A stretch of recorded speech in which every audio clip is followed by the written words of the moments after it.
Assalamualaikum warahmatullahi wabarakatuh.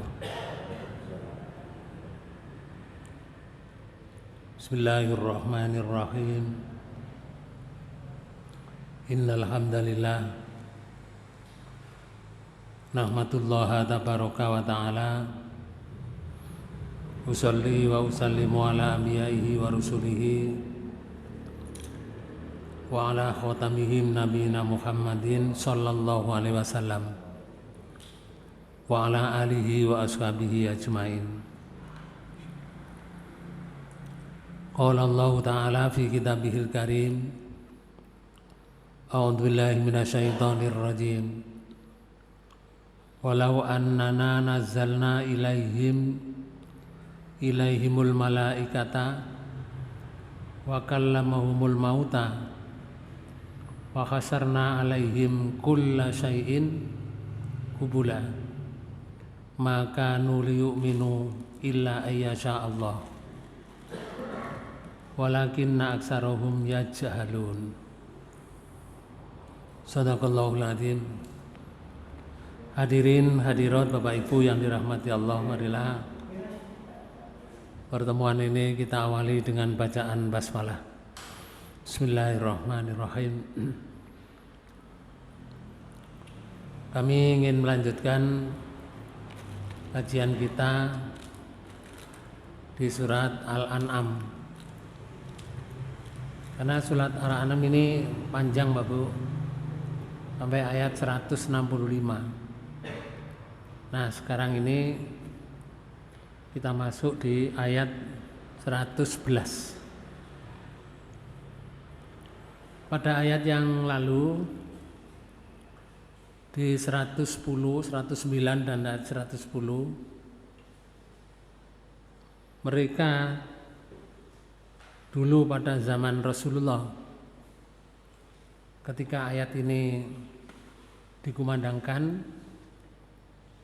orang-orang yang di sekitar Rasulullah itu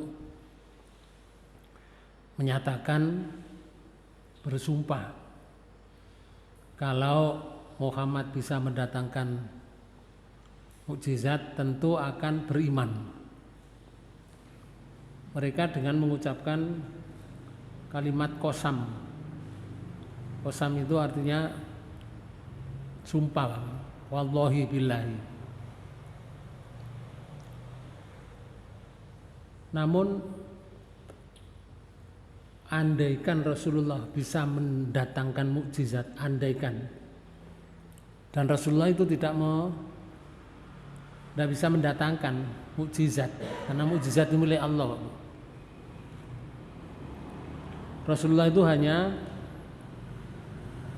fa innama ala rasulinal balagul mubin. Maka sesungguhnya Rasulullah itu terhadap mereka itu adalah utusan yang menyampaikan saja yang benar.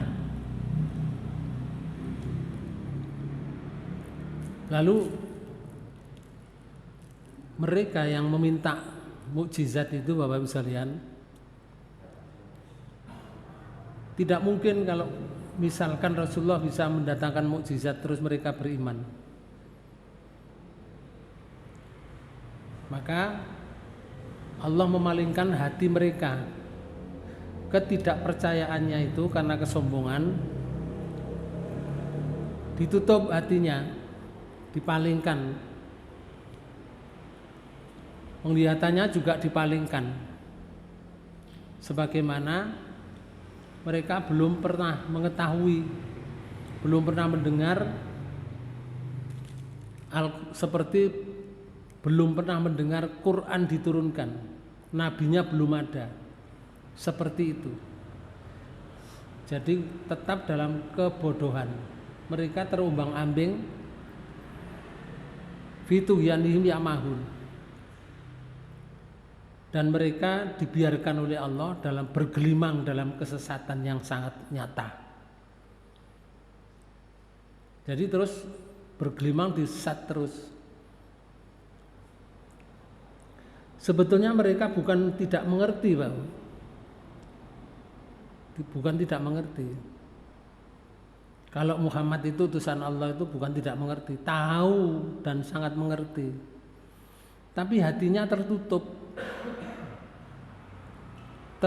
oleh kesombongan. Maka kalau tertutup kesombongan, maka Allah menutup hatinya, menutup penglihatannya. Akhirnya mereka tidak beriman, sebagaimana sebelum Rasulullah datang dan Al-Quran itu datang. Itu zaman Rasulullah. Zaman sekarang sama. Ketika orang itu mengedepankan kesombongan, sombong niku ngeten lho. Batorul haq wa ghamtun nas. Orang itu menolak kebenaran. Terus wa ghamtun nas. Definisinya hadis itu begitu. Dia tidak peduli terhadap sesama manusia. Itu sombong. Tapi lek pakaiannya apik ngoten mboten sombong. Kalau orang itu kesal ngomongnya kurang baik ngoten niku hanya mulutnya tapi tidak sombong itu. Sombong itu definisinya menolak kebenaran. Jadi benar itu ditolak, tidak mau dengan benar. Dan tidak peduli atau tidak ngereken terhadap sesama manusia. Itu definisinya sombong. Jadi kita tidak boleh menyampaikan kepada orang lain karena nggak cocok dengan hatinya terus dikatakan sombong, itu nggak boleh. Nanti dicela oleh ayat apa? Bi'sal fusukul ismu, sebaik-baik sebutan ba'dal iman, sesudah iman, termasuk sombong, munafik, kafir. Terus kalau menyebutkan orang seperti itu dilarang oleh Allah.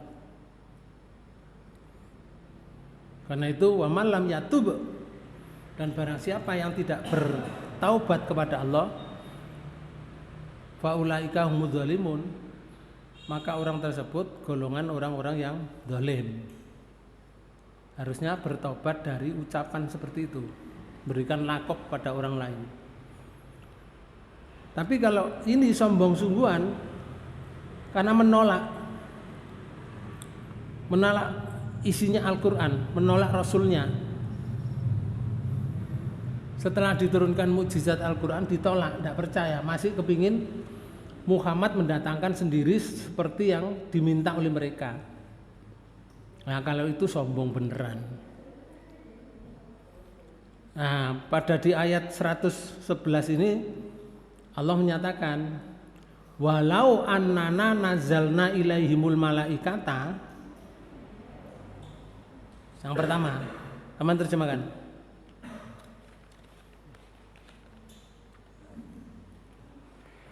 Kalau sekiranya kami turunkan malaikat kepada mereka. Nah, ini gila. Sekiranya diturunkan malaikat oleh Allah kepada mereka. Siji ya. Yang nomor 2, wa kallamahumul mauta. Nih. Dan orang-orang yang telah mati berbicara dengan mereka.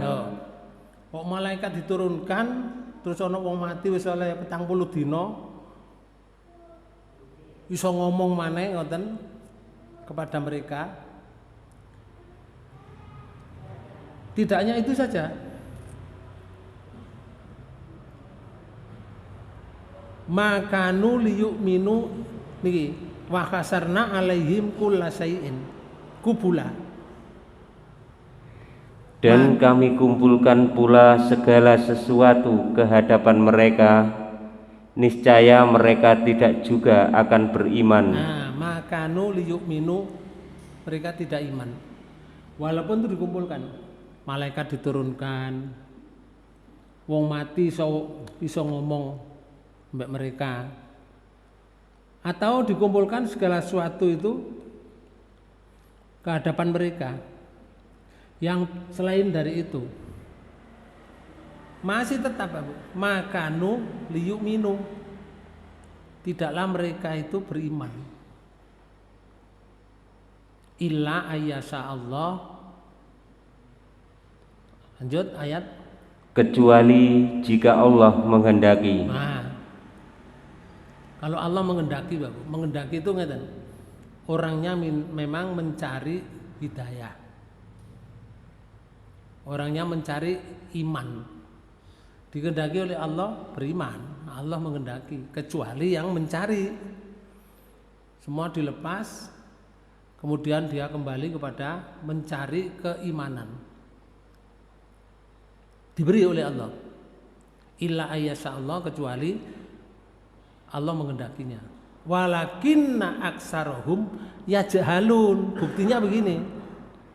Tetapi kebanyakan mereka tidak mengetahui. Nah, tadi kan kecuali, Bapak. Tapi nyatanya enggak. Nyatanya itu aksarohum yajhalun. Kebanyakan dari mereka itu bodoh. Jahil, tidak paham, tidak mau memahami, tidak mengerti. Maka di ayat itu Allah menjelaskan di sini. Menurut tafsir yang sederhana aja ya. Orang yang keras hati itu tidak akan bisa menerima iman. Karena iman itu penggawaiannya hati. Kalau hatinya keras, bagaimana menerima iman? Tidak bisa, keras. Dibutuhkan hati yang lunak. Iman itu, karena iman itu pekerjaan hati, Bapak. Sedangkan hati itu suka ke sana, suka ke sini, gitu. Ada hadis kan menyatakan, Rasulullah mengajari kepada kita, suruh berdoa ngeten. Ya muqallibal qulub sabbit qalbi ala dinika. Wahai yang membolak-balikkan hati, Allah maksudnya. Sabbit qalbi, tegakkan, luruskan hati kami ala dinika, terhadap agamamu. Itu diajari oleh Rasulullah kita ini supaya berdoa seperti itu. Misalkan marine tahiyat kon donga ngono, tapi jangan diucapkan itu karena tidak diajarkan Rasulullah untuk berdoa setelah tahiyat. Doanya di dalam hati. Doa sujud ngoten, sujud terakhir itu. Doa bahasa Indonesia boleh, bahasa Jawa boleh. Tapi tidak diucapkan lewat mulut, dalam hati. Kadang kan ada sholat sujud terakhir itu agak lama ya. Karena berdoa itu. Suruh berdoa oleh Rasulullah, karena doa itu diperhatikan oleh Allah. Dan sebelum salam, tahiyat itu lak fil alamina innaka hamidum majid. Sing kon ndonga niki. Allahumma inni a'udzubika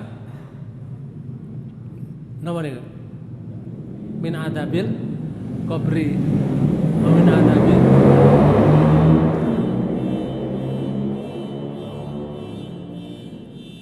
wa min fitnatil masyiah wal mamati wa min syarri fitnatil masiihid dajjal.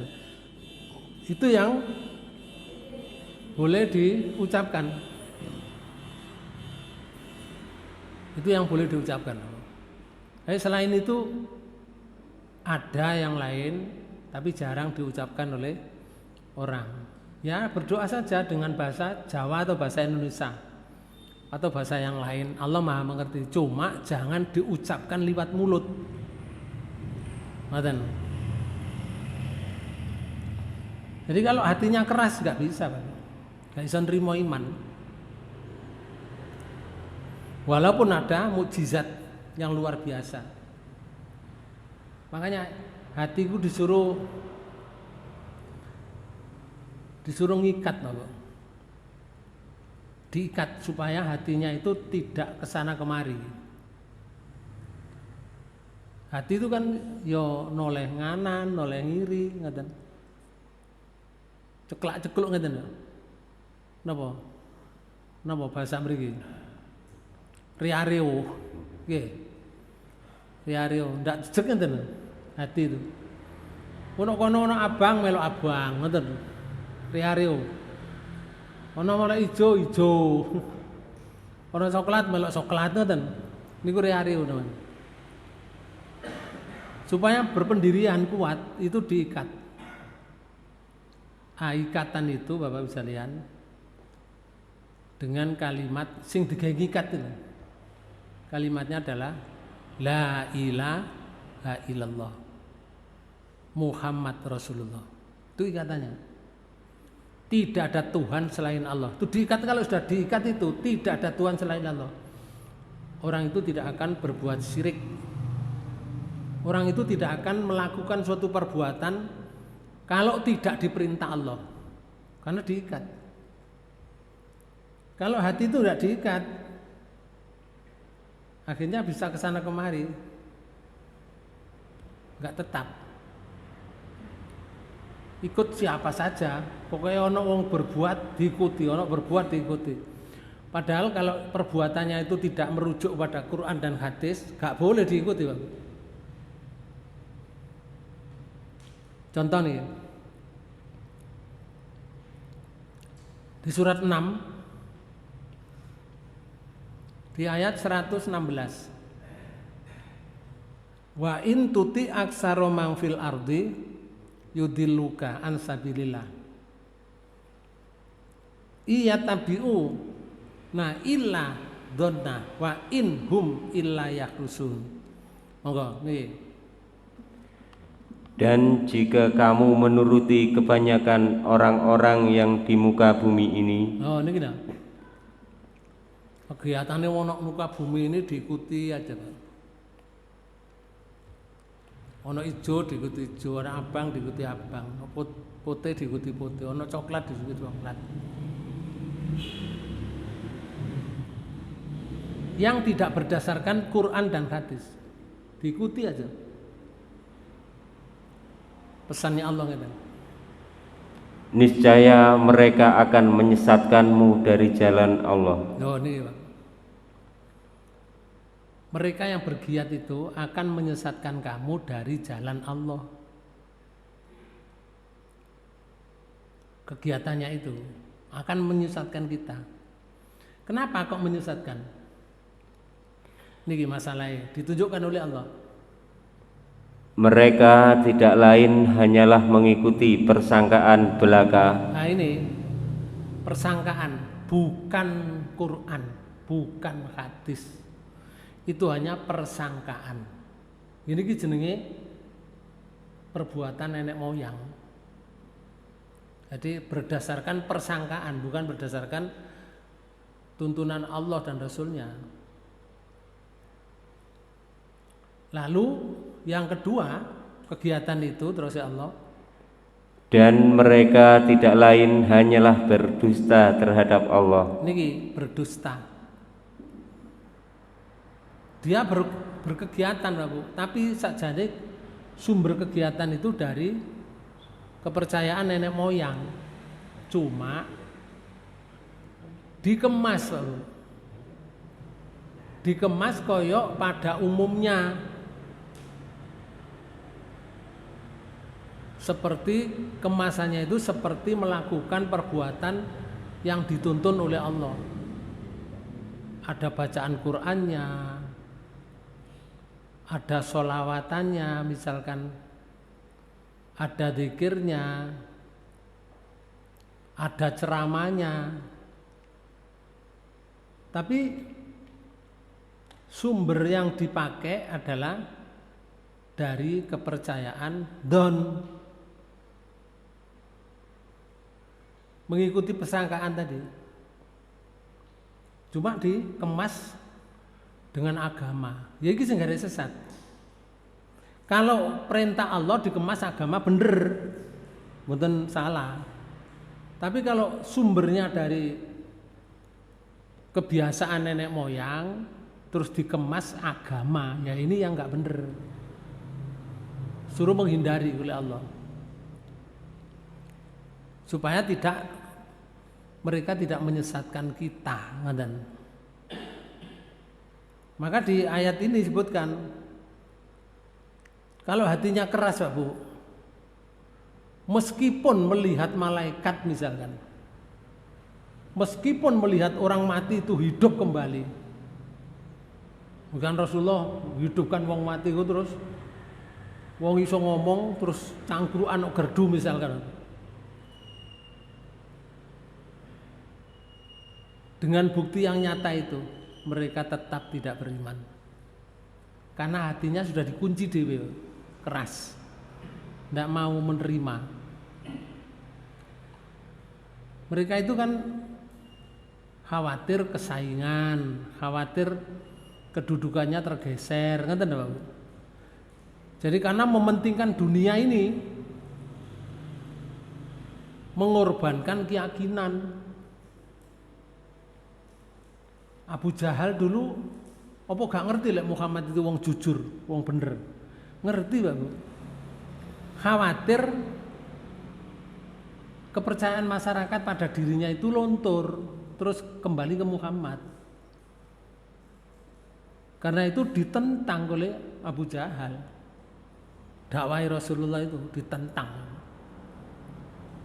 Padahal walaupun ditentang, dakwah Rasulullah semakin naik, semakin naik, semakin naik. Mereka kepingin buntu nih, Pak Bu, pengen nutup ini. Tapi Allah semakin menyuburkan. Ya gak bisa buntu.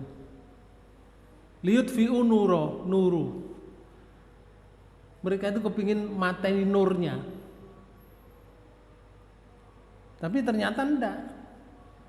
Nurnya dibesarkan oleh Allah. Sehingga Islam semakin jaya, mereka semakin surut. Mangkelnya luar biasa malah. Soalnya terkalahkan. Masalahnya bukan karena kurang bukti, bukan. Tetapi hati tertutup oleh kesombongan, mengikuti hawa nafsu itu kan. Hawa nafsu itu ya saking cintai nang dunia itu. Padahal Islam itu wallahu mutimmu nuruhu walau karihal kafirun. Walaupun mereka itu bencinya kepingin nutupi, tapi Allah menyempurnakan Islam, sempurna, tambah sempurna. Akhirnya orang yang akalnya waras mengikuti satu persatu. Mulai Rasulullah akhirnya kayak Pak. Karena kalau kita berdakwah itu jangan takut. Jangan takut. Laku apa nih berdakwah tentang ini, masyarakat nanti bagaimana tersinggung. Bapak Ibu sekalian, perlu disadari orang itu kalau membahas Quran itu mesti bersinggungan sampai masyarakat, Pak. Mesti bersinggungan. Lah Quran itu loh dikongkon nyembah Allah yang tidak kelihatan. Mereka loh menyembah sesuatu yang harus dilihat. Mesti bersinggungan, Pak Bu. Quran itu mengajak akhlak karimah. Mereka mengajak akhlak yang bobrok. Mesti bersinggungan, mesti, Pak Bu. Karena kita nggak boleh takut menyampaikan Quran itu kepada siapapun, walau ayatan, walau saayat, walau rone iku tok, harus disampaikan. Kalau itu dari Quran. Nah, kalau kita takut gak menyampaikan, terus kapan Islam disampaikan? Wong sudah disampaikan yang berkali-kali saja, yang menyampaikan tidak hanya 1-2, ribuan, bahkan ratusan ribu yang menyampaikan. Begitu saja masih banyak orang yang tidak mau mengikuti Quran secara kafah. Bagaimana kalau kita takut?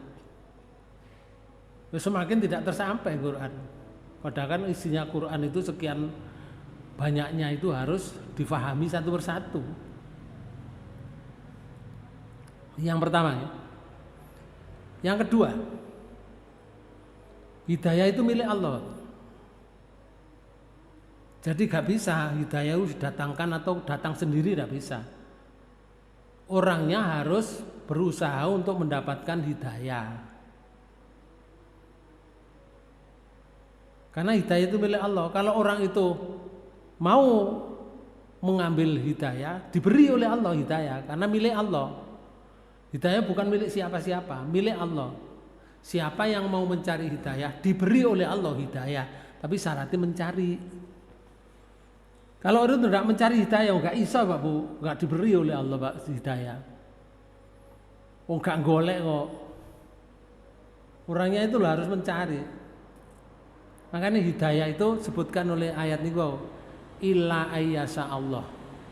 Kecuali orang yang dikaruniai oleh Allah, dikehendaki oleh Allah dapat hidayah, karena dia mencari. Iman itu karunia Allah, bukan sekedar logika. Walaupun iman itu juga logika, tapi iman itu karunia Allah. Orang itu kalau nggak diberi karunia iman, nggak dapat. Nah karunia itu dicari gitu loh. Padha masuk surga itu bukan karena ibadah kita. Yo gak nyocok Pak Bu. Saiki ya salat zuhur kayak siji. Salat asar kayak siji, salat maghrib kayak siji, salat isya kayak siji, salat subuh kayak siji. Sedina 5 tok. Harusnya lebih dari itu. Nah, lebih itu namanya karunia untuk mengambil surga, ditukar dengan surga. Makanya masuk surga itu karunia Allah, bukan hasil ibadah kita. Artinya ibadah kita ini asal sungguh-sungguh itu dibesarkan oleh Allah. Lah dibesarkan itu namanya karunia. Tapi syaratnya sungguh-sungguh ibadahnya. Saya beri contoh ya. Kita sholat sunnah. Sopo sing sholat isya jamaah, terus mari ngono sadurunge mulai sholat sunnah ba'diyah isya. Mari sholat isya jamaah, terus sholat sunnah ba'diyah isya. Berapa rakaat? 2 rakaat. Kalau Abu Bakar itu mesti ditutup kali witir. Kalau Umar enggak. Lalu ditanya oleh Rasulullah, kenapa kamu setiap sholat marisa kok tutup sampai witir? Ya Rasul, saya khawatir nanti kalau saya tidur kebablasan ya Rasul. Saya nggak bisa witir. Padahal witir itu harus dilakukan loh. Jadi witir koyok wajib loh. Jadi sak siang niku ya. Sak siang niku ana witire, Bapak. Jenenge maghrib. Sak malam niku ana witire, jenenge salat witir. Sak siang itu mulai subuh loh, subuh sampai maghrib. Lah maghrib itu witire. Mari maghrib sampai subuh, witirnya ya 3 witir atau 1 witir, 3 witir, pokoknya ganjil loh. 1 salaman, prakteknya Rasulullah begitu. Kata Rasulullah bagaimana? Ya baik kamu. Lah Umar, saya enggak sholat witir ya Rasul setelah isya. Kenapa? Saya nanti malam pasti bangun. Yakin bangun? Iya. Ya, gak apa-apa. Diperbolehkan kedua-dua oleh Rasulullah. Karena itu kita kalau sudah sholat isya, sholat sunnah, terus ditutup sholat witir atau witir kok bengi, gak syarat di situ nih. Diberi pahala oleh Allah seakan-akan dia sholat separuh malam. Tidak pernah berhenti, Pak. Sholat, salam, sholat sampai jam 12 bengi. Hanya melakukan sholat isya ditambah apa? Sholat sunnah 2 rakaat. Saiki kalau ana wong sholat subuh, sadurunge sholat subuh iku ana sholat 2 rakaat. Jenenge sholat napa? Napa? Qobliyah subuh. Rasulullah menyatakan begini dalam hadis riwayat Bukhari, rakaataini qoblal fajri. 2 rakaat sebelum sholat fajar, sholat subuh nih. Khairum minad dunya wa ma fiha, diberi pahala oleh Allah lebih baik daripada dunia dan isinya. Hanya 2 rakaat sebelum subuh, dikai pahala lebih baik daripada dunia dan isinya. Pertanyaannya Bang, kalau kita tidak sholat qobliyah subuh merasa kehilangan enggak? Ini pertanyaannya. Apa santai saja, enak aja? Kita merasa kehilangan Pak Bu, kehilangan donya saisine. Tapi lah saiki dibanding nambah donya saiki. Wong sing seneng karo dunia, tuku sepeda motor NMAX misalkan. Harganya 30 juta. Si oleh 2 wulan. Cicilane gurung mari, dicolong maling Pak. Ngono ku mangan gak enak, turu gak enak, dungane gak enak terus Pak. Muga-muga sing nyolong gak selamat ngono balik-balik Pak. Oke. Kelangan sepeda motor NMAX. Muring-muring ya Bang. Padahal gak sholat sunnah qobliyah subuh, gak merasa kelangan, terbalik Bang. Oke. Saiki bandingannya ngeten. Kalau 2 rakaat sebelum subuh saja pahalanya lebih baik daripada dunia dan isinya. Bagaimana sholat subuhnya Pak? Berapa itu jamaah? Berapa itu jumlahnya? Ya itu namanya rahmat. Lek sholat subuh dikek mek siji tok, ya gak iso genuku surga. Jadi iman itu ya karunia dari rahmat Allah. Iman itu orang kok dikei iman, masalah bejone luar biasa itu. Orang mendapat kenikmatan paling tinggi, nikmat iman Pak. Nomor 2, nikmat Islam. Nomor 3, nikmat sehat. Terus yang lain-lain itu nikmat nisore Pak. Sing paling menyelamatkan itu iman. Iman tidak ada, tidak akan bisa masuk surga. Selama-lamanya dia akan mendapatkan neraka selama-lamanya kalau tidak punya iman. Makanya iman itu rahmat. Saiki ana wong mati gak duwe iman, ya sampai saiki disiksa nang kuburan. Kalau dulu pada zaman Nabi Ibrahim, ana wong gak iman, ketika Ibrahim sudah diutus oleh Allah sebagai Nabi sebagai Rasul, gak ngikuti Nabi Ibrahim. Sekarang sudah mati Bapak. Maka di alam barzah orang tersebut sampai sekarang menjerit-jerit, tidak akan pernah mendapatkan kenikmatan sampai nanti kiamat. Setelah kiamat semakin sakit karena dia akan masuk surga, masuk neraka, tidak akan masuk surga. Sedangkan di neraka itu menarik nafas, mengeluarkan nafas dengan merintih, artinya hidup.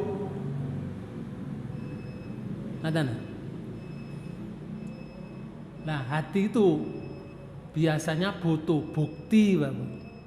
Lek bukti nih gurung cocok nang hati, gak iso hatine mantep. Nah, mantep itu iman namanya. Saya beri contoh ya. Kenapa orang-orang itu menyembah kayu? Kenapa orang itu menyembah batu? Karena kalau mereka itu menyembah Tuhan yang tidak kelihatan mata, itu gak mantep, Bang. Supaya mantep diwujudno watu terus disembah. Makanya komentari wong ngeten. surat 39 di ayat 3. Itu komentarnya ngeten. A'udzubillahi minasyaitonirrajim. Surat Az-Zumar. Ala lillahi dinul khalisu walladzina ittakhadhu min dunihi awliya'a ma na'buduhum illa liyuqarribuna ilallahi zulfa. Ingatlah, hanya kepunyaan Allah lah agama yang bersih dari syirik. Hanya kepunyaan Allah agama yang bersih dari syirik. Pertanyaan saya, Bapak, agama apa? Agama Allah yang bersih dari syirik nih? No? Agama apa? Agama Allah yang bersih dari syirik itu agama apa? Islam. Jadi orang yang mengaku dirinya beragama Islam harusnya bersih dari syirik, harusnya, karena agama Allah Islam itu agama yang bersih dari syirik. Nah, sekarang timbul pertanyaan kedua. Apakah ada orang yang beragama Islam berbuat syirik? No? Banyak. Gak terima ada. Banyak, Pak Bu. Sudah beragama Islam, melok sholat iya, jamaah iya, poso iya, haji iya, tapi berbuat syirik. Itu jumlahnya banyak. Mereka kalau dikatakan kamu menyembah batu misalkan, kamu menyembah kayu misalkan, nggak mau, Pak. Nggak mau dikatakan seperti itu. Makanya komentarnya tadi disindir kali Allah. Lanjut. Dan orang-orang yang mengambil pelindung selain Allah berkata, sing mengambil pelindung selain Allah. Pelindung itu ya Allah, Pak Bu. Pelindung kita itu ya Allah. Pelindung orang mukmin, orang Islam itu ya Allah, Pak. Tapi ono wong mencari pelindung selain Allah. Pada kayu, pada jin, pada iblis, pada yang lain, pada dunia, ngoten.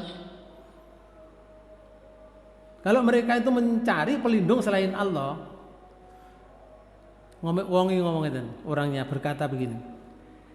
Kami tidak menyembah mereka, melainkan supaya mereka mendekatkan kami kepada Allah dengan sedekat-dekatnya. Ini Bapak alasannya. Saya tidak menyembah mereka, tidak. Cuma saya ini kepada yang batu itu, ngoten, kepada yang kayu itu, kepada yang lain itu, saya pakai alat supaya dia mendekatkan saya kepada Allah dengan sedekat-dekatnya. Karena dianggap bahwa batu itu tidak punya dosa, maka dipakai alat untuk sambungan ke Allah. Padahal kepada Allah itu enggak ada sambungan. Allah sendiri yang berfirman, kalau kamu kepingin ketemu aku, gak ada nyambung. Walaupun Allah juga memberikan kesempatan untuk mencari sambungan, tapi sambungannya kan bukan itu. Sambungan itu bahasa kita itu namanya wasilah. Silah itu nyambung, silaturahim itu nyambung, persaudaraan. Nah, Bapak bisa lihat, orang yang mencari pelindung selain Allah itu mengatakan kami tidak menyembah mereka, melainkan supaya mereka mendekatkan kepada kami kepada Allah dengan sedekat-dekatnya. Padahal kalau kita itu kepingin dekat dengan Allah, di Quran surat 40 nih, surat di atasnya, di ayat 60 itu Allah menyatakan begini, waqala, Allah berfirman, waqala rabbukum ud'uni astajib lakum. Monggo. Dan Tuhanmu berfirman, berdoalah kepadaku, niscaya akan kuperkenankan bagimu. Ngertas? Di sini tidak ada kalimat berdoalah kepadaku dengan yang lain, tidak ada. Langsung donga nang aku. Astajib lakum, aku akan memberikan kepadamu apa yang kamu minta itu. Lah sing gak gelem donga diseneni kali Allah. Innal ladzina yastakbiruna an ibadati sayadkhuluna jahannama dakhirin.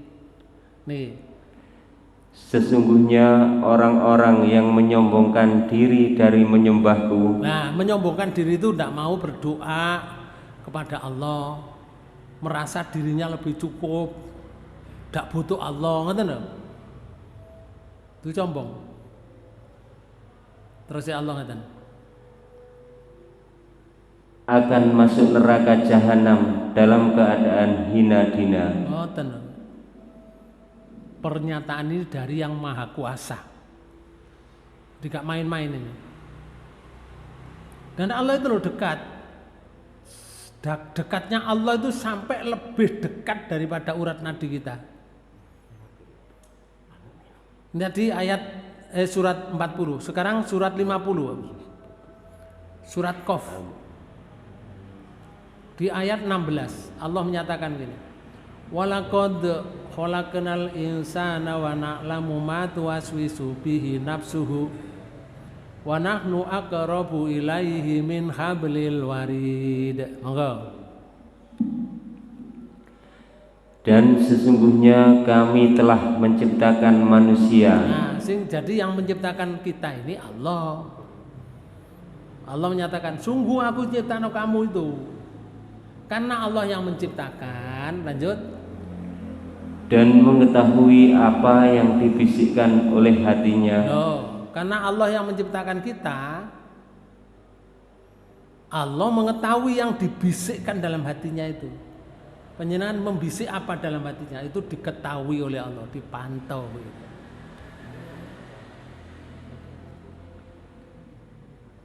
Untuk menyatakan Allah Maha mengetahui itu disampaikan oleh Allah begini. Dan kami lebih dekat kepadanya daripada urat lehernya. Urat leher itu sudah kandel di sini, di bawah kulit. Allah lo masih dekat daripada urat leher. Itu kan berarti sangat dekat Allah. Makanya kalau Allah itu dekat, kalau ndonga nang Allah gak usah keras-keras, Allah itu dekat. Ndonga dalam hati didengar enggak oleh Allah? Didengar dong, di sini yang dibisikkan oleh hatinya itu diketahui oleh Allah. Karena itu kalau ndonga ya antara bisik-bisik dengan suara keras yang didengar oleh telinganya sendiri. Nah, itulah namanya iman. Jadi mukjizat itu tidak menjamin iman, ngerti? Kalau mereka itu minta mukjizat, datangnya malaikat ngono, gak menjamin iman. Hati itu lebih penting, Pak Bu, daripada mata. Ndelok malaikat ngono dengan mata. Sekarang hati itu lebih penting daripada melihat. Mata dengan mata tadi, wong mati diuripno iso ngomong, dilihat dari mata. Hati itu lebih penting daripada mata. Artinya jangan bergantung pada tanda luar. Jangan bergantung pada tanda luar. Hati itu tanda dalam. Iman itu, orang itu kalau beriman, Pak Bu. Orang kalau beriman, ojo muni hartanya. Oh, jangan bicara tentang raganya, jiwanya lo diberikan, Pak Bu. Orang itu kalau sudah beriman. Orang berani mati syahid itu karena iman, Pak Bu. Sahabat Rasulullah itu ada yang kaya raya, Pak Bu, sampai sepatunya aja, sepatunya itu harganya bisa dipakai untuk beli rumah, saking kaya itu. Lanang kalung itu kok emas, gelangan emas, pakaiannya saja seperti kerajaan. Tapi ketika dia beriman, ditanggalkan semua, Pak, menjadi orang miskin dan mati dalam keadaan syahid. Pakaiannya itu diungsur ke atas gini, nutupi kepala, kakinya terbuka. Tapi kalau ditarik ke bawah, dadanya sampai kepalanya itu terbuka. Akhirnya usul pada Rasulullah, ya Rasul, bagaimana orang ini? Dulu kan kaya ya Rasul. Sekarang beliau ini orang syahid, pakaiannya yang dikuburkan nanti pakaian ini ya Rasul. Tapi ini ditarik ke bawah, yang atas buka. Kalau ditarik ke atas, yang bawah buka. Rasulullah menyatakan, tutupilah dengan daun-daun rumput. Jadi diambilkan rumput, dinutupi kakinya untuk dipendem. Itu karena iman. Sehingga orang tuanya begitu orang ini iman, langsung diusir oleh orang tuanya. Orang tuanya tidak iman, dia masuk surga. Iman itu begitu, Bapak. Karena itu Allah mengkabarkan perbandingannya begini. Di surat 2. Nih. Perbandingannya di surat Al-Baqarah ayat 165 niki. Ayat 165. Wa minan nasi may yattakhidhu min dunillahi andada nih. Yuhibbunahum ka hubbillah. Sama terjemahkan. Dan di antara manusia ada orang-orang yang menyembah tandingan-tandingan selain Allah. Ono sing nyembah tandingan itu ya selain Allah itu jenenge tandingan. Di antara manusia itu, manusia yang seluruh dunia itu di antaranya ada yang menyembah tandingan-tandingan Allah. Menyembahnya itu terus Allah ngeten. Mereka mencintainya sebagaimana mereka mencintai Allah. Oh, ngeten. Saking cintanya, Pak Bu, kepada yang disembah itu, oleh mencintai itu seperti dia mencintai Allah. Contoh ini ya, Namrud dan bala tentaranya Namrud. Tentaranya Namrud kan banyak, Bapak. Ada sejarah itu menyatakan 700.000. Pakai, Bapak. 700.000 lek mangan ngono bareng 700.000 piring. No akeh. Gurung imbune, Bapak. Nah, itu lek ngingoni wong 700.000 ditambah gurung rokoke barang, gurung kopine. Lho, pira iku? Lah tentara Namrud itu dibayar bulanan untuk keluarganya. Bagaimana terhadap Ibrahim? Karena membela yang disembah, tandingan-tandingan disembah, Namrud mengatakan, belalah Tuhanmu. Kalau kamu kepingin membela Tuhanmu, caranya bela kamu Tuhanmu.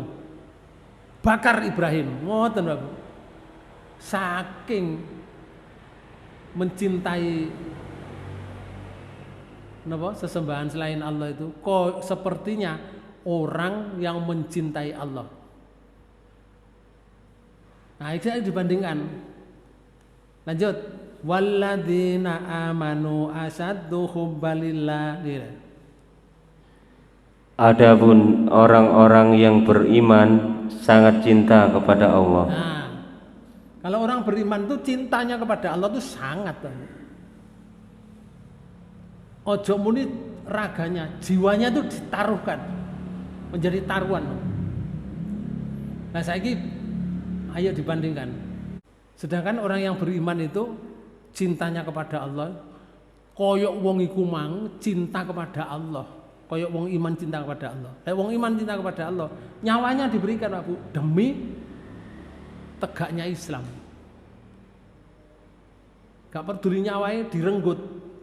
Yang penting Islam itu jaya dan tersampaikan apa yang ada dalam Islam. Itulah orang yang beriman. Itu dibandingkan kali orang yang seperti itu.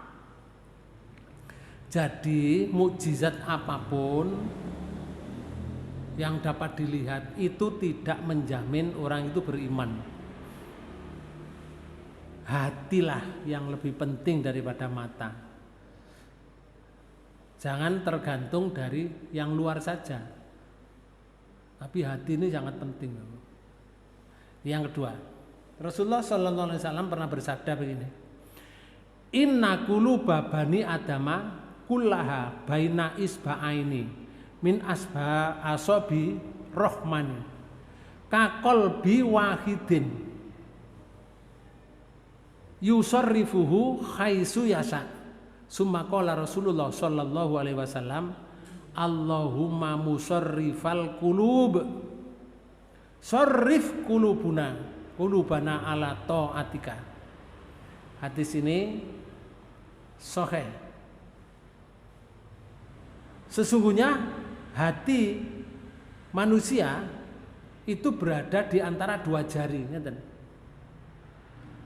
Hati manusia itu di antara dua jari. Dari semua jari. Biasanya ini kita jari ini jejer-jejer itu sela-selainya itu. Hati manusia itu seperti itu.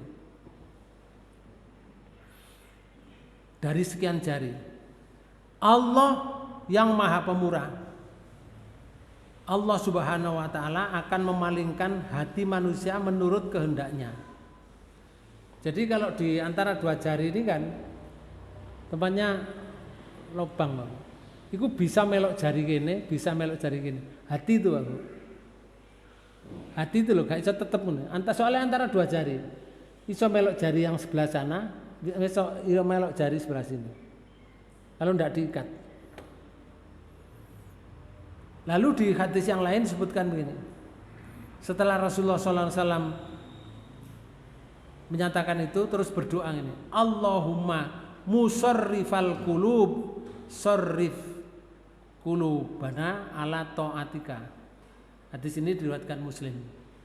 Ya Allah, dengan Rasulullah, zat yang memalingkan hati, palingkanlah hati kami kepada ketaatan kepadamu, beribadah kepadamu. Palingkanlah hati kami ketaatan beribadah kepadamu. Ya Allah, sarrif qulubana ala ta'atika.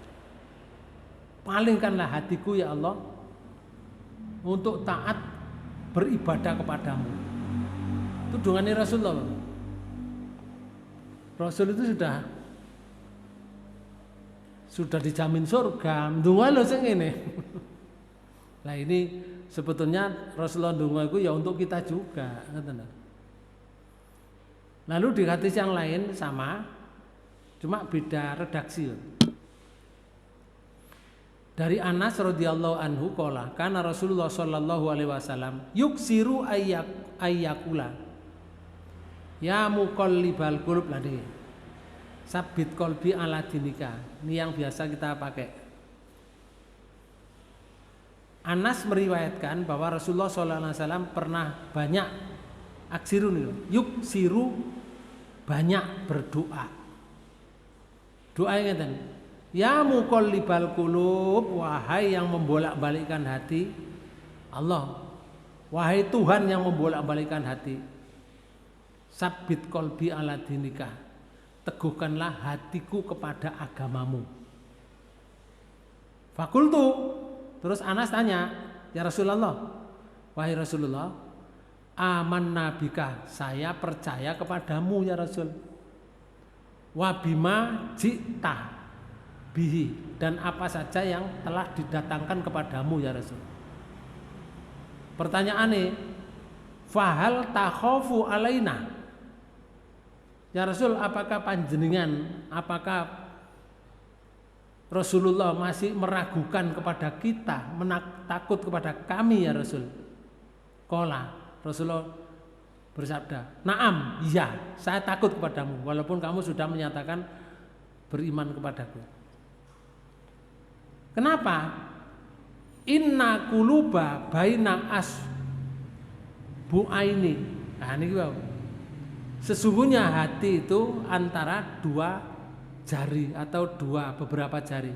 Min asobi ilah, dari asobi ilah.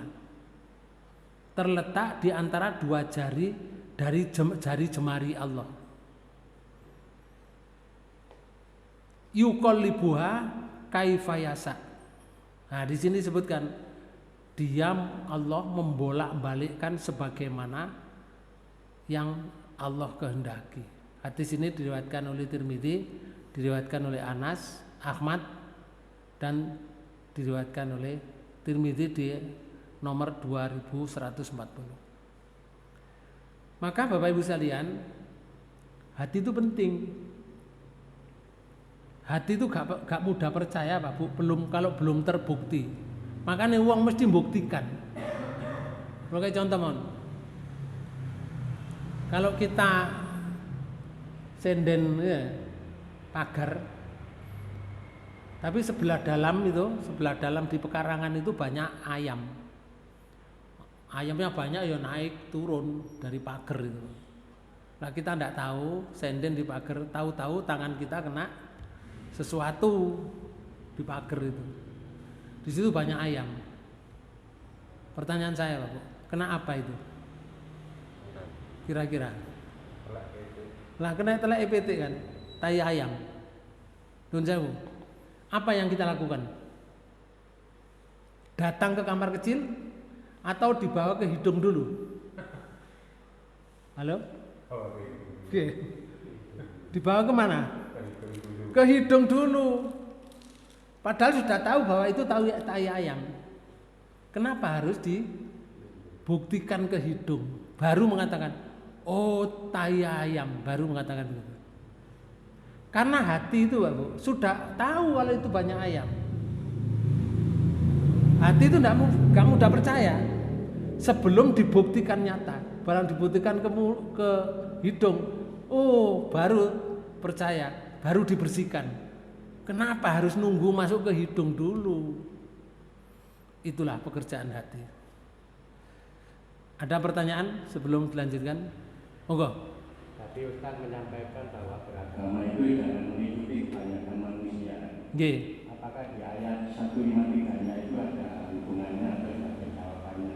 153-nya. Surat yang sama. Surat yang sama. 6. Al-An'am, nggih.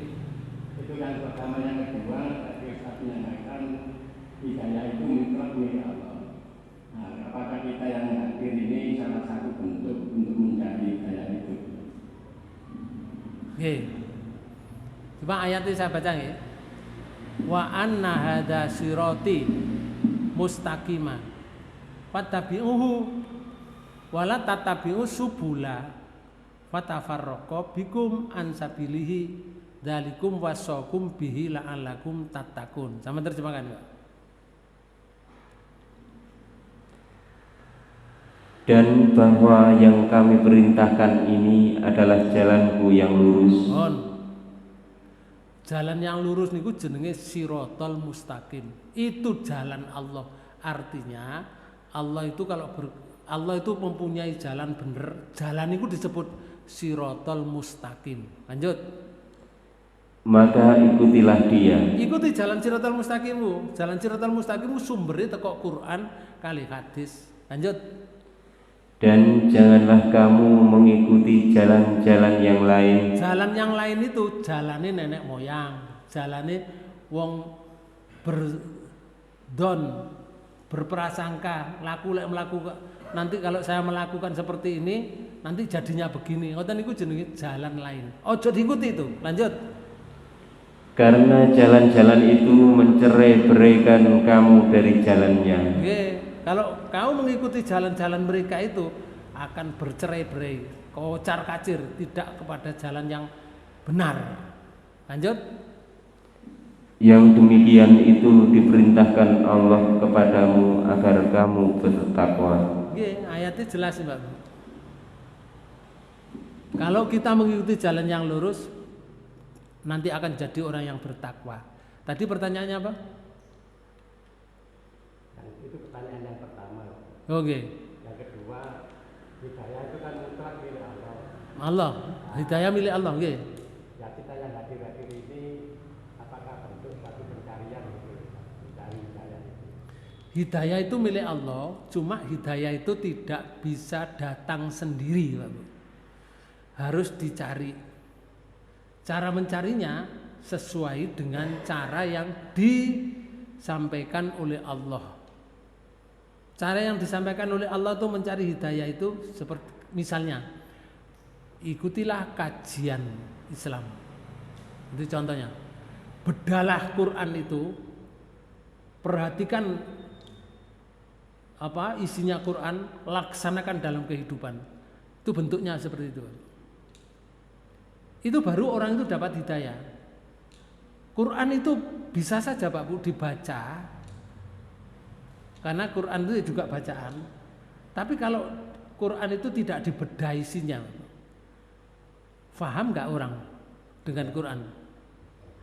Nggak paham Pak Bu. Nyok diwaca tok. Contoh nggih, kula kayak contoh ayat yang pendek saja. Ada kalimat gitu. Aro'aital ladzi yukadzibu biddin. Tahukah kamu orang yang mendustakan agama? Kita kan enggak tahu, Bang. Ayat itu gurung diterusno kan enggak tahu. Tahu kamu orang yang mendustakan agama? Kita enggak tahu. Dijawab oleh Allah. Ini loh.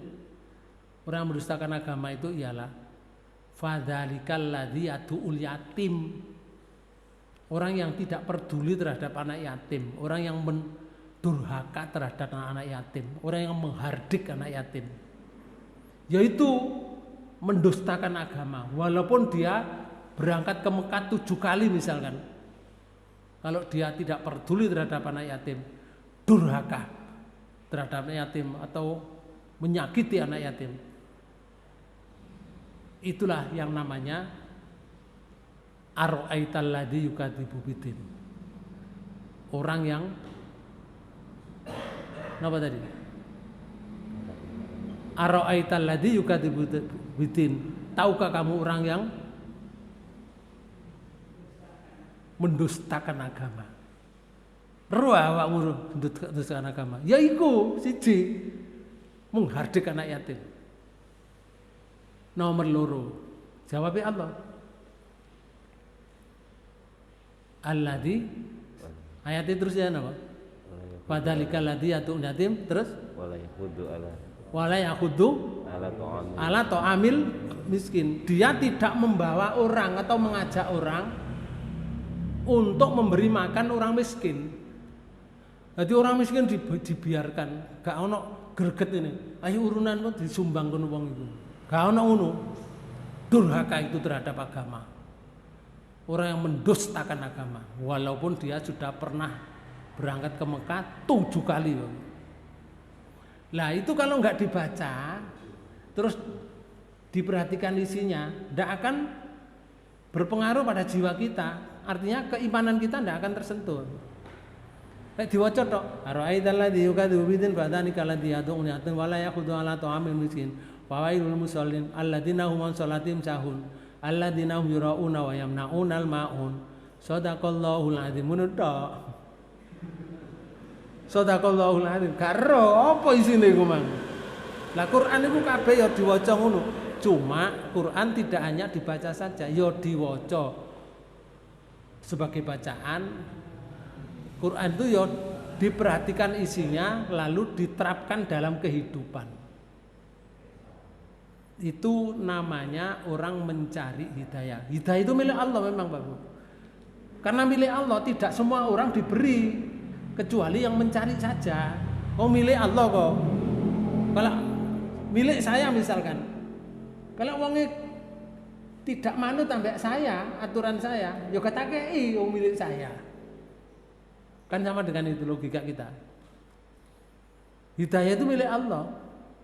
Tidak semua orang dapat hidayah, kecuali yang mencari hidayah. Ini kita dapat ini. Kita dapat. Panjenengan semua itu dapat. Kenapa? Mencari hidayah. Akhirnya tahu ceritanya ini. Ya itu salah satu diantaranya hidayah. Tapi kalau tidak ikut ke sini, bisa nggak menceritakan ini? Nggak bisa. Ayo sampai takon sino omang. Mang aku ngaji nang Ustaz Wakid. Apa ceritane? Sakit cerita? Ndak bisa. Ndak bisa, Pak. Wong sing ngaji ngene guru mesti iso cerita ta tak? Iya, sing ngaji lho, guru mesti iso cerita. Apa maneh sing gak ngaji? Ya iso cerita 20% wapi pisan, Pak. Sudah baik sekali. Ngoten ya. Jadi contoh konkret ini ya, contoh satu, melihat kebenaran Islam tapi berkata saya belum siap oleh hidayah. Bukan kurang bukti, tapi hati belum mau. Contoh yang salah lagi, nomor 2, melihat kematian, misalkan duduk mati, terus iso ngomong, mereka tidak akan berubah karena hatinya tertutup. Contoh yang ketiga, contoh yang salah ini, melihat mukjizat, malaikat datang misalkan, sekecil apapun mukjizat itu,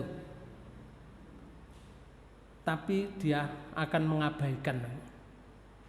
Lah yang bener niki ngeten, mendengar ayat, nah kayak ngeten niki, langsung tersentuh melihat tanda-tanda kebesaran Allah. Iki langsung berubah, ya iki sing bener. Pesannya begini, kalau hati tidak mau, mukjizat pun tidak cukup. Hidayah itu bukan soal melihat, tapi soal menerima. Masalahnya bukan kurang bukti, tapi hati yang tidak mau tunduk. Ya itulah namanya hati yang sombong. Demikian yang bisa saya sampaikan. Mudah-mudahan pertemuan ini dibarengi hidayah Allah Subhanahu wa taala. Kita tutup pertemuan dengan bacaan hamdalah. Alhamdulillahirabbil alamin. Subhanakallahumma rabbana bihamdika asyhadu an la ilaha illa anta astaghfiruka wa atubu ilaik. Assalamualaikum warahmatullahi wabarakatuh. Waalaikumsalam warahmatullahi wabarakatuh.